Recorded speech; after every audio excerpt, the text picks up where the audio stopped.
Havalimanı'ndayız. Biz bu gezimizde Brüksel ve Brüj'ü göreceğiz.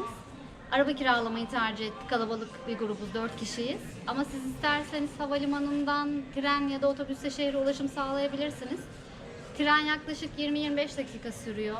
8-10 euro arasında. Otobüste 5 euro. O da trafik durumuna göre 30-35 dakika kadar sürüyor.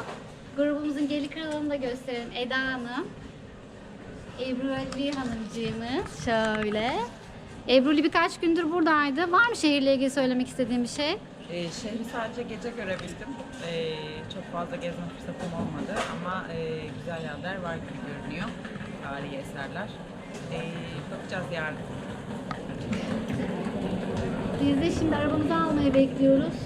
Bakalım Budget'tan kiraladık. Günlüğü 50 euro ama çok daha uyguna da bulabilirsiniz. Ev kiralamayı tercih ettik Brüksel'de. Zaten evde çekeriz, fiyatlarıyla ilgili de bilgi veririz. Daha sonra görüşmek üzere. Bu da son yemeğimiz. Merhaba, ben de Türk'üm. İyi günler diliyorum. Ne yaptınız? Evet, bu bizim burada kiraladığımız araba. Söylediğim gibi biz Mercedes tercih ettik ama her bütçeye uygun araba gayet bulabilirsiniz internetten. Biz sadece deneme amaçlı Mercedes tercih ettik. Günlüğü 50 dolar.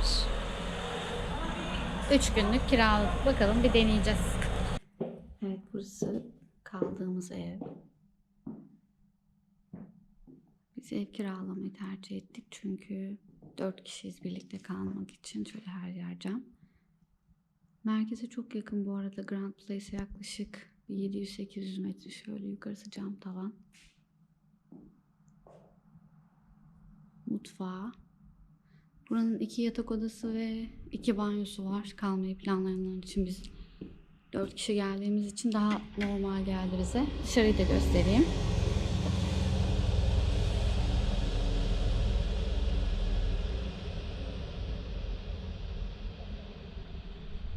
Merhabalar tekrar. Şimdi Saint Michel ve Saint Gudula Katedrali'ndeyiz.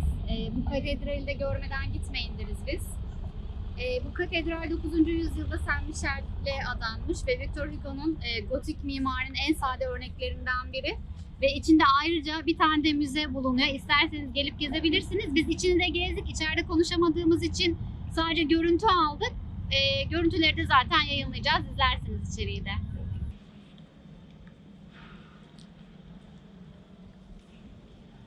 Katedralin en ilgi çeken özelliklerinden biri de ahşap minber gördüğünüz gibi. Burada da çok fazla resim çekiliyor uğraşıyor. Katedralin devamı.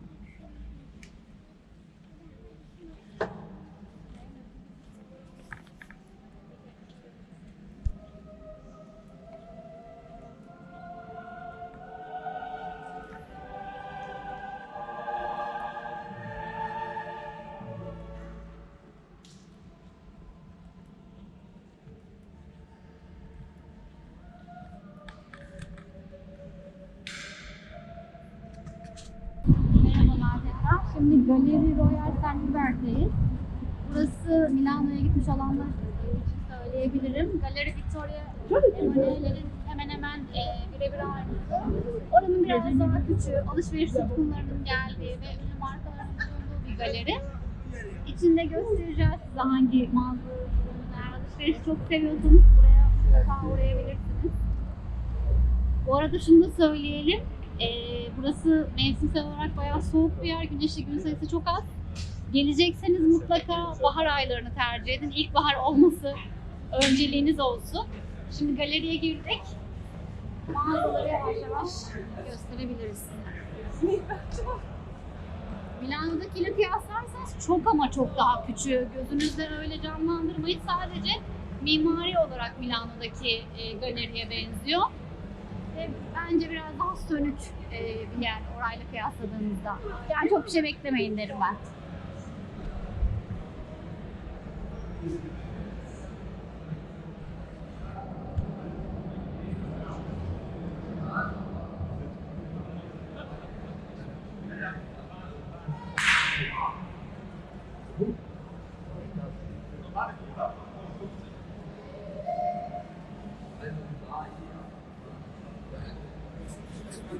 Bu arada galerinin içinde kafeler ve çikolatacılar var denemek ve satın almak isterseniz ama fiyatlarının çok uygun olduğunu düşünmüyorum. Şöyle bir tanesini gösterebilirim.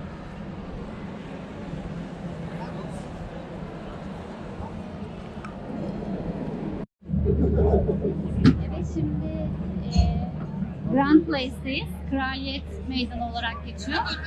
Bu meydan gördüğünüz arkadaki diğer meydanlar gibi ama daha ihtişamlı çünkü çok fazla altın varak vesaire kullanmış.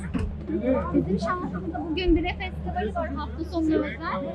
Böyle kapıdan jeton alıp giriyorsunuz içeriye. Bu da 10 euro. En az 5 tane satıyorlar bu arada, bilginiz olsun.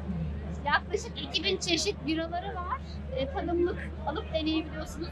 Bu meydandan gördüğünüz şu yapı,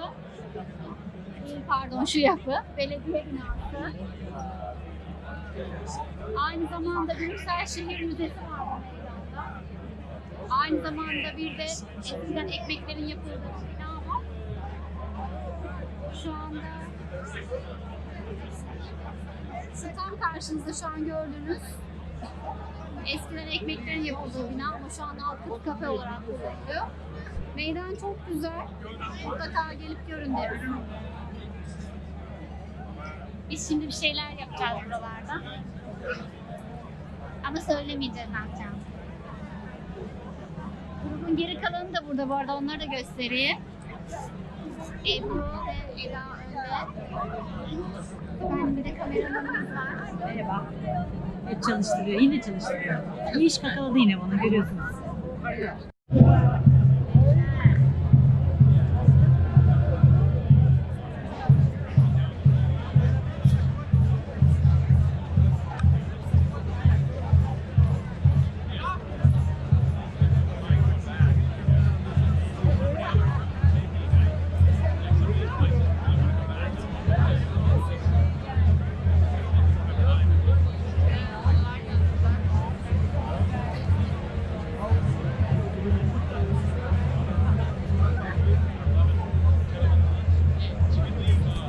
Tekrardan merhaba. Şimdi yemek yiyeceğiz. Bayağı acıktık. Burada bildiğiniz gibi biranın dışında midye, patates ve waffle çok ünlü. Biz midye denemek istiyoruz. Şimdi şu restorana geldik.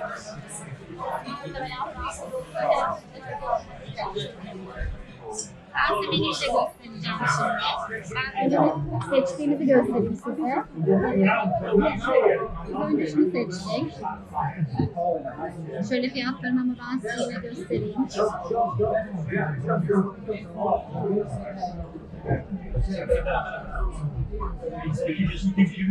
geçiyor.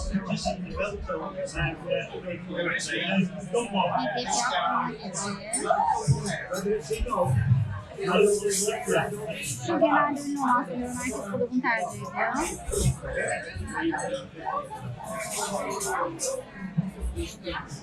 Biz bir de bunu seçtik. Ve şunu.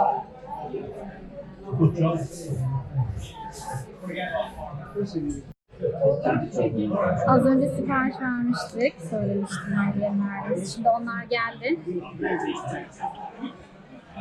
Hırsız.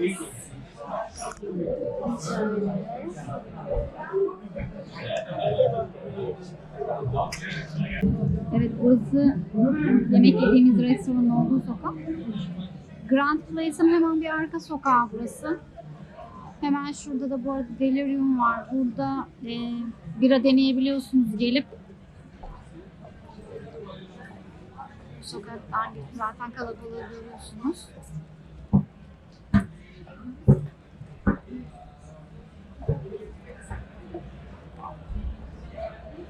İleride de gördüğünüz gibi girişi var. Yine bira tadımı yapabiliyorsunuz. Buraya gelin.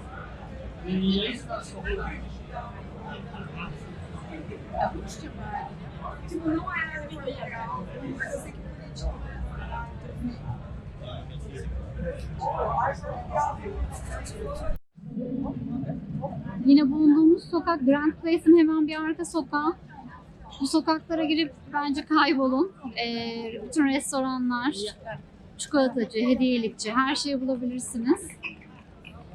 Şu sıra olan sanıyorum Waffle'cı. Şurası da yine Grand Place'e çıkıyor zaten direkt. Bu arada hediyelikçilerden magnet vesaire almak istiyorsanız fiyatlar uygun. 2-3-4 euro arasında değişiyor.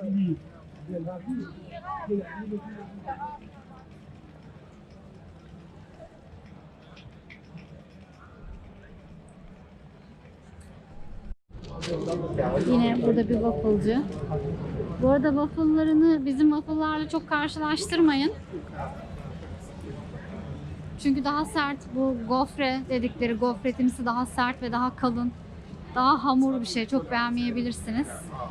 Zaten Türkiye'de de ona benzer bir şey yapıyorlar artık. Merhabalar tekrar. Şimdi işeyen çocuk heykeline doğru yürüyoruz. Sokağın sonunda.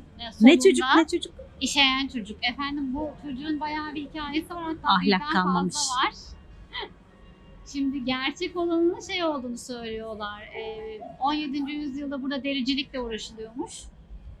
Küçük çocukları da derilerin daha sağlam olması için üzerlerine işletiyorlarmış. Aslında bu heykelde o İyi dönem halt. yapılmış ve onu simgeliyor. Ama zaman içinde biraz efsaneleştirilmiş.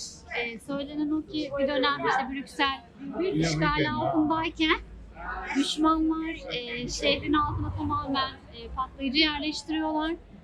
Söylenene göre de ateşlendikten sonra bu çocuk üzerine işeyip bu patlayıcıyı söndürüyor ve bu şekilde efsaneleşiyor ama bunun gibi birçok hikaye var. Okuyabilirsiniz ama hani gerçek hikayesi dediğim gibi tamamen dericilikle alakalı bir durum. Şimdi o sokaktayız. Bu sokak bu arada Grand Place'in bir 700 metre falan daha gerisinde kalıyor. Zaten okları takip ederseniz çok kolay bulursunuz. Kalabalıktan da hemen anlayabiliyorsunuz nerede olduğunu. Şimdi devam ediyoruz. Göstereceğiz. Aslında bence pek bir esprisi yok çünkü 60 santim bir heykel. Ha 60 santim. Evet. Peki Evet. tamam 60 santim. Tamam mı? Tabii çocuğun tamam 60 Anladım. santim. Kıyafet giydirmişler. Gelin. Bu arada belirli özel günlerde kıyafet giydiriyorlar bu çocuğa. Biz de o günlerden birine denk geldik. Muhtemelen festivalle alakalı olduğunu düşünüyorum ben. Yani baktığınızda bir esprisi olduğunu Evet. düşünmüyorum ben. Çocuğumuzu görelim artık. Çocuğumuz Heyecanla bu. beklenen Buyurun. çocuğumuz. Hey now, nada más hay foto.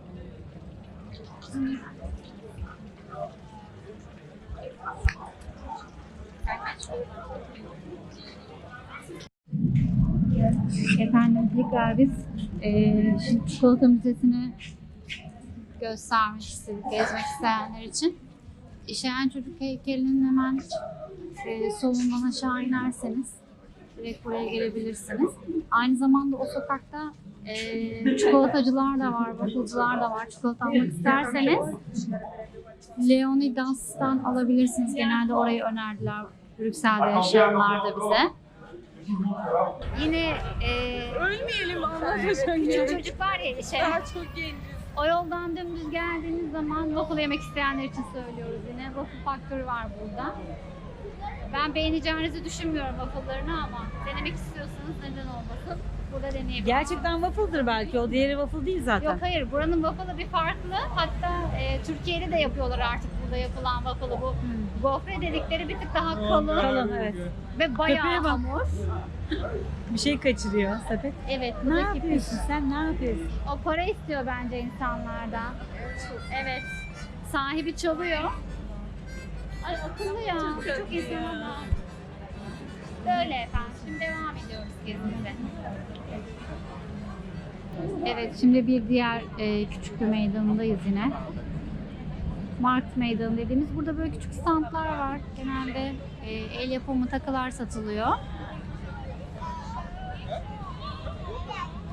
Şurada gördüğünüz binalar o ünlü, her yerde gördüğünüz binaları. Bunların bir kısmı konsolosluk başka ülkeleri. Şöyle sokağı da göstereyim. Şansımıza şu an güneş açtı. Şimdi Grand Place'in yukarısına doğru yürüdük. Burada Monte Aspa az önce gördüğünüz yapı da oraya ait zaten. Zaten göreceksiniz şimdi önümüzde park küçük. Buranın yapılış amacı da Kraliyet Sarayı ile Grand Place'in arasındaki görüntüyü güzelleştirmek amacıyla yapılmış bir park. Böyle yabancılar var her yerde rahatsız eden tipler ama siz çok aldırmayın. Şimdi göstereceğiz zaten geri kalanında. Ne yaptılar arkamda? Keseceğim bunların hepsini. Hey! Ünlü olmaya çalışan tipler işte bunlar. Bir ben olamayacaklar. Burası olay. Ne diyorsunuz, beğendiniz mi?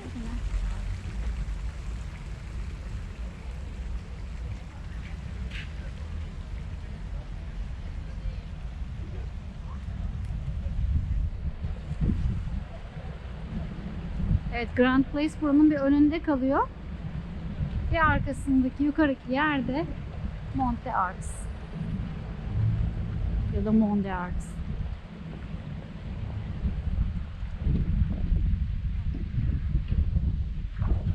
Şöyle tamamı bu kadar. Evet, yayın. Motor, kamera. Şimdi Brüksel Kraliyet Sarayı'ndayız. Arkamızda gördüğünüz yapı. Bayağı büyük ve ihtişamlı bir yapı aslında. Bu yapı 1783 yılında yapımına başlanmış. 20. yüzyıla kadar da devam etti. Olayı anlayamıyorum ben şu anda. Brüksel Kraliyet Sarayı'ndayız. Arkamızda gördüğümüz büyük, ihtişamlı bina. Yapımı 1783 yılında başlamış bu Kraliyet Sarayı'nın. 20. yüzyılda da son bulmuş.